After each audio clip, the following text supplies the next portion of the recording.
Welcome back to the show, everyone. We were filling the awkward silence by doing music routines together with our next guest.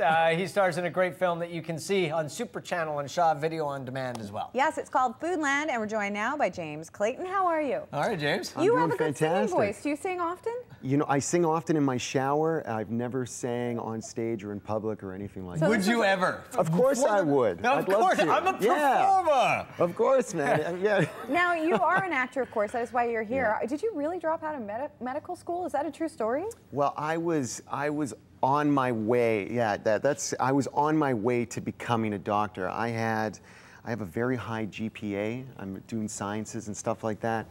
So yeah, no, I am a nerd. I was like 5'3" until grade 12. So like my GPA was like 4.0, and I think it's at a 3.8 right now. So I was going to become a doctor, and then I decided, you know what?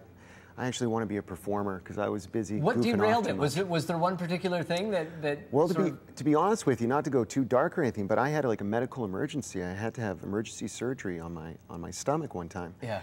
And when I came to, I was like, you know what? Life's too short. I think I'm going to become an actor. Wow. And That's now, not what dark, did your family, what did your friends think? Because medical school, you know, career, 4.0 dollar GPA. signs, well, and then you say you want to know. be an actor. So how was the reaction? Well, you know what? I had been acting, and I was in the school choir growing up, so it wasn't a bit of a stretch. Like the whole medical thing was more of that typical, your parents are pushing it onto you, but I loved it, so it wasn't like, well, you're obviously a motivated student at the time, everything else. But. Yeah, totally. So it wasn't much of a stretch. Let's talk about the movie. Your first lead in a feature. It's called Foodland. Tell us a little bit about the film. It's a crime. Well, it's a crime caper. You know, it's very Canadiana. It's kind of a mix between Kids in the Hall and a Coen Brothers.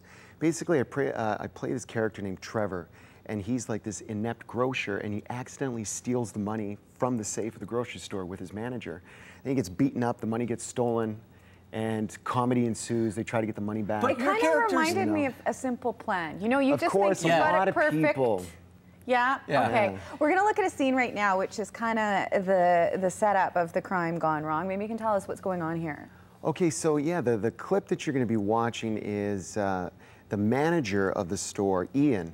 He thinks that the store is being robbed, and what we don't know is that he's actually trying to steal the money, but I think I'm saving the money. So, and he's a mess up. He's a complete mess up. So I'm getting entangled in his kind of thing, and it basically sets up all the events for the film. All right, here is a scene from Foodland. The caper.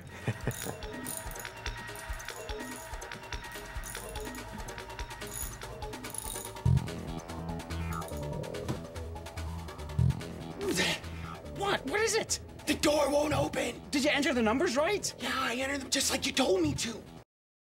Well, which way did you start? Wait, did I start? Wait, did you go right or left? Left. No, that's wrong. Turn it to the right. Hurry up!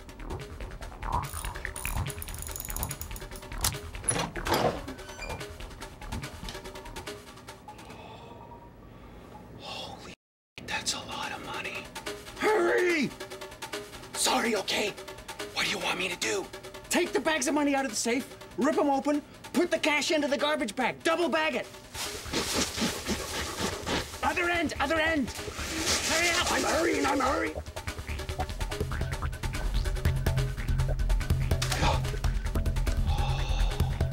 Don't look at it, put it in the bag. Your character really needs money at that point, too. So seeing a stack of 50s is just like... It's like school tuition is happening. So was that all ad-lib, that scene there? The majority of it was actually scripted. But all of the actions and everything was all improvised, like the blowing into the bag, the looking at the money. I mean, really, I showed up on set, and the director was like, okay, we need to get the money into the garbage bag. I'm not sure how it's going to go down. So I'm sitting there. I was going to say, is that a scary moment for you when a director says, I don't know how this is going to happen, or is that like, all right? Well, you know what? The majority of my experience is in independent film, and the majority of my training is in improv. So I was excited, but then all of a sudden you see like the sweat marks increase underneath my arms, and I'm like, oh, I'm already wearing a heavy jacket. And so I was like, what am I going to do to fill moments? And so, you know, the money, like, whoa, this is crazy. The boom. And there's a lot of stuff that was on the cutting room table. We shot that scene for a while. Now, we didn't show any outdoor scenes, but you guys filmed it in the dead of winter, and it looked freezing. How cold was it when you were filming in Winnipeg? It was -50 at the time. -50. -50 Well, you with the guys are wind chill. filming. We would be shooting outside all day, and in between takes, we would have these like individual like little ear warmers, a scarf, and they would go action. We'd be like boom, boom, bam, bam, bam, bam, bam, bam, bam, and we'd grab everything, dust the snow off, boom, boom, boom. We'd be bundling ourselves up. My toes were numb for a month. Because there's some scenes, I mean, the weather sort of features into it. It's part of that, the landscape and the feel of the film and everything, and it's just frozen. Like, well, the last scene in the film, and I won't give it away, we were inside a recycling plant, and it was -55 in there. It was colder inside It was like a refrigerator. than it was outside. And so we were literally dying. They were trying to, it was Canadian horrible. film. Now we have to talk about Fringe, because definitely. you have an episode that's airing when?